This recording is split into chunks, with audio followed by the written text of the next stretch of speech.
สุดยอดสุดยอด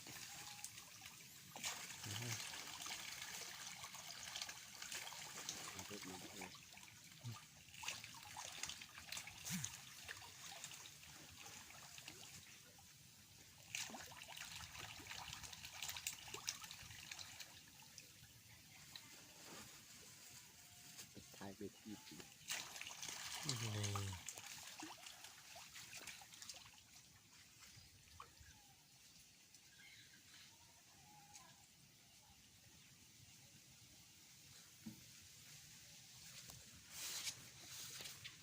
อันนี้ยังอัน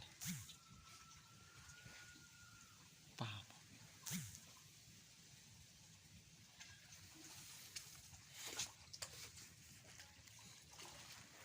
ไหนพี่น้อง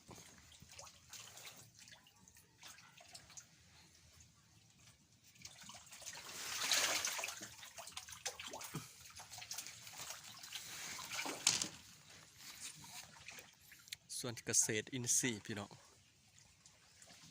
ผักปลอดสารพิษแต่ว่ามันจะบ่ร้ายนะยามนี้ยามฝนมันตายเบิดผักหอกผักหอมอย่างต่างๆมันตายพี่น้องเสียดายหลาย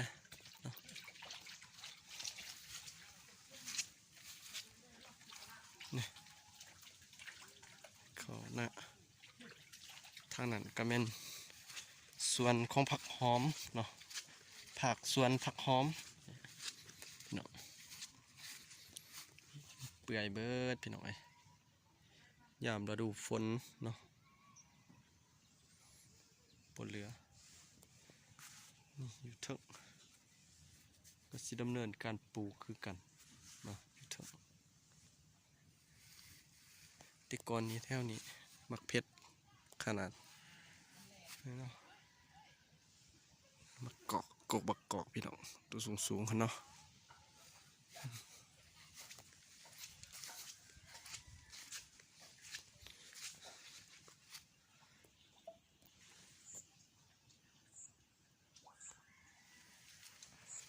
ส่วนเกษตร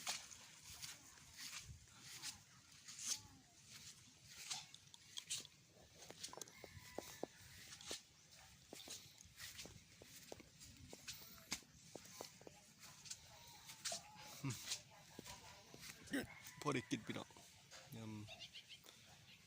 ยำไหยำหน้าเนาะสุดยอดเลยขอบอกขอบใจพี่น้องที่เขามาเบิ่งมาชมเบิดสุขุสุขคนเด้อฝากกดไลค์กดแชร์ให้แน่